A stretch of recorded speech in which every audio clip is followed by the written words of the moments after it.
పహల్గాం దాడి పాశవికం. దాడులు జరగకుండా కేంద్రం కఠిన చర్యలు తీసుకోవాలి. దిగవంత ప్రధాని ఇందిరా లాంటి పరిణామాలను ధీటుగా ఎదుర్కొన్నారు. ఒక్క దెబ్బతో పాకును రెండు ముక్కలు చేశారు రాష్ట్ర ముఖ్యమంత్రి రేవంత్ రెడ్డి. జమ్మూ కాశ్మీర్ పహల్గాంలో ఉగ్రవాదుల దాడి పాశవికమైందని ముఖ్యమంత్రి రేవంత్ రెడ్డి అన్నారు. ఇలాంటి దాడులు జరగకుండా కేంద్ర ప్రభుత్వం కఠినమైన చర్యలు తీసుకోవాల్సిన అవసరం ఉందన్నారు. పహల్గాం దాడిని ఖండిస్తూ హైదరాబాద్ నక్లెస్ రోడ్లోని ఇందిరాగాంధీ విగ్రహం వద్ద శుక్రవారం నిర్వహించిన కొవ్వొత్తుల ప్రదర్శనలో ఆయన ముఖ్య అతిథిగా పాల్గొని మాట్లాడారు. రాజకీయాలకు అతీతంగా ఈ ఉగ్రదాడిని అందరూ ఖండించాలని పిలుపునిచ్చారు. ఉగ్రవాదంపై భారత ప్రభుత్వం చేపట్టే ప్రతి చర్యకు మద్దతు పలికేందుకు అందరం సిద్ధంగా ఉన్నామన్నారు. అందరం ఏకమై దేశ సార్వభౌమత్వాన్ని కాపాడుకుందామని పిలుపునిచ్చారు. దాడులకు పాల్పడిన వారిని కఠినంగా శిక్షించాలని కోరారు. ఉగ్రవాద దాడుల్లో మరణించిన వారి కుటుంబాలకు రాష్ట్ర ప్రభుత్వం తరపున సానుభూతి తెలియజేశారు. ఈ కుటుంబాలకు అందరం అండగా నిలబడి మనోధైర్యాన్ని ఇవ్వాలన్నారు. ఇలాంటి సమయాల్లో దిగవంత ప్రధాని ఇందిరాగాంధీ ఎంతో సమయస్ఫూర్తితో వ్యవహరించేవారన్నారు. 1971లో ఆమె తీసుకున్న నిర్ణయంతోనే పాకిస్తాన్ ఒక్క దెబ్బతో రెండు ముక్కలైందన్నారు. ఆ సందర్భంలో ఇందిరాగాంధీని వాజ్పేయి దుర్గామాతతో పోల్చిన విషయాన్ని గుర్తు చేశారు. ప్రధాని మోడీ కూడా దుర్గామాత భక్తులని, ఆయన కూడా ఇందిరాగాంధీని ఆదర్శంగా తీసుకోవాలని సూచించారు. పీఎం మోడీ కూడా పాక్కు గట్టిగా బుద్ధి చెప్పాలన్నారు. అయితే ఈ దాడిలో మెయిన్ ఏంటంటే ఇక్కడ ఏకమైపోయారు. మెయిన్ ఏంటంటే అసదుద్దీన్ ఓవైసీ ఎంఐఎం పార్టీ అధినేత, ఇతను కూడా వచ్చిండు. ఇట్లాంటి దాడులు మాత్రం దారుణం అని చెప్పేసి అన్ని పార్టీలు ఖండించినాయి. ఈ విషయంలో భారతీయత మొత్తం ఇక్కడ కట్టొచ్చినట్టు కనబడుతుంది.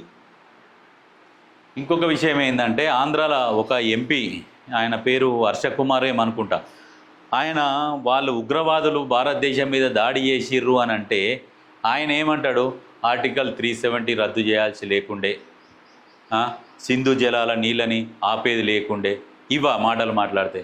ఆర్టికల్ 370 అంటే ఏంది? అసలు దాని గురించి ఏం తెలుసు, కరెక్ట్ తెలుసో తెలియదో ఆయనకు తెలియదు. ఆర్టికల్ 370 వల్ల ఇప్పుడు పాకిస్తాన్లో ఉన్నోళ్ళు టెర్రరిస్టులు కావచ్చు, అక్కడ ఉన్నోళ్ళు పని లేని వాళ్ళు కావచ్చు, ఇక్కడ వచ్చి కాశ్మీర్లు పెళ్లి చేసుకుంటే ఇక్కడ సభ్యత్వం పొందుతున్నారు. ఇక్కడ సభ్యత్వం పొంది ఈ టెర్రరిస్టులు ఏం చేస్తారు, ఇక్కడ అమ్మాయిలను బెదిరించో భయపెట్టో ఏదో చేసి పెళ్లి చేసుకొని ఇక్కడ సభ్యత్వం పొంది మేము లోకల్ కాశ్మీరం అని చెప్పేసి టెర్రరిజాన్ని పెంచి పోషిస్తారు. దానికోసమని ఆర్టికల్ 370 రద్దు చేస్తే దానికి ఇప్పుడు వీళ్ళు మన దగ్గర ఉన్న దొంగలే కరెక్ట్గా లేరు, వీళ్ళు కరెక్ట్గా ఉండాలి. ఇప్పుడు ఆర్టికల్ 370కి దాడికి సంబంధం ఏంది? సింధు నది జలాలను ఆపాల్సి లేకుండే అని చెప్పేసి మాట్లాడతారు. ఇప్పుడు అవన్నీ ఆపితేనే కదా వాళ్ళకి నొప్పి తెలిసేది. నొప్పి తెలవాలంటేనే కదా ఇవన్నీ చేసుకుంటూ రావాలి.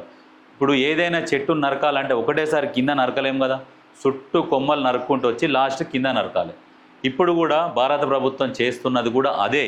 అన్ని పార్టీలు కూడా భారత ప్రభుత్వానికి సహకరిస్తున్నాయి ఉగ్రవాదం మీద. ఈ రకంగానే చుట్టూ కొమ్మలు నరుక్కుంటూ వచ్చి లాస్ట్ కింద నరుకుతారు. ఖచ్చితంగా పాకిస్తాన్ను ఏదైతే ఆక్రమిత కాశ్మీర్ ఉందో, పాక్ ఆక్రమిత కాశ్మీరు, దాన్ని కూడా భారత్ కైవసం చేసుకునే ఆలోచనలో ఉంది అని వార్తలు వస్తున్నాయి. ఒకవేళ యుద్ధమే జరిగితే ఖచ్చితంగా కైవసం చేసుకుంటుంది. ఒకప్పుడు ఉన్న భారత్ సైనిక శక్తి వేరు, ఇప్పుడున్న భారత్ సైనిక శక్తి వేరు. ఇప్పుడు ఎందుకంటే ఇప్పుడు పాకిస్తాన్ ఎక్కడనో దూరం లేదు, పక్కనే ఉన్నది. కాబట్టి యుద్ధానికి కూడా చాలా ఈజీగా ఉంటుంది. ఎక్కడెక్కడ ఏంది అన్ని సమాచారాలు ఉన్నాయి నిఘా వర్గాల దగ్గర. ఎట్లా యుద్ధం చేసి ఎన్ని రోజులలో పూర్తి చేయొచ్చు అనేది కూడా భారత్ ఆర్మీ దగ్గర అన్ని విధాలా అన్నీ ఉన్నాయి. ఖచ్చితంగా సరైన సమయంలో సరైన నిర్ణయం తీసుకుంటారు. కాకపోతే కొంతమంది ఆ ఎంపీలు గట్లనే మాట్లాడి ఇజ్జత్ తీసుకుంటారు. ఇప్పుడు ఈయన ఎవరు? మతం ఆధారంగా ప్రజలను చంపుతారా? హిందువులు అలా ఎప్పుడూ చేయరు. సమాజ ఐక్యతే ఆర్ఎస్ఎస్ అభిమతం. RSS chief Mohan Bhagat. మతం ఆధారంగా ప్రజలను చంపుతారా? హిందువులు అలా ఎప్పుడు చేయలేదు అంటూ ఆర్ఎస్ఎస్ చీఫ్ మోహన్ భగత్ సంచలన వ్యాఖ్యలు చేశారు. సమాజాన్ని విభజించే ప్రయత్నాలు జరుగుతున్న ఈ సమయంలో హిందూ సమాజం ఎప్పటికీ ఐక్యతకు సహనానికి ప్రతీకగా నిలుస్తోందని ఆయన వ్యాఖ్యానించారు. సమాజంలో ఏమైనా విభేదాలు వచ్చినా వాటిని ప్రేమ, పరస్పర గౌరవంతో పరిష్కరించుకోవాలన్నదే ఆర్ఎస్ఎస్ అభిమతమని స్పష్టం చేశారు. హిందువుల సంస్కృతి సహనానికి నిలువెత్తు నిదర్శనమని, హింసా మార్గాన్ని అవలంబించకూడదని ఆయన సూచించారు. మతాధారిత విద్వేషాల నుంచి రాజకీయ లబ్ధి పొందాలని భావించే వాళ్లకు ప్రజలు సరైన రీతిలో పద్ధతిలో బుద్ధి చెప్తారన్నారు.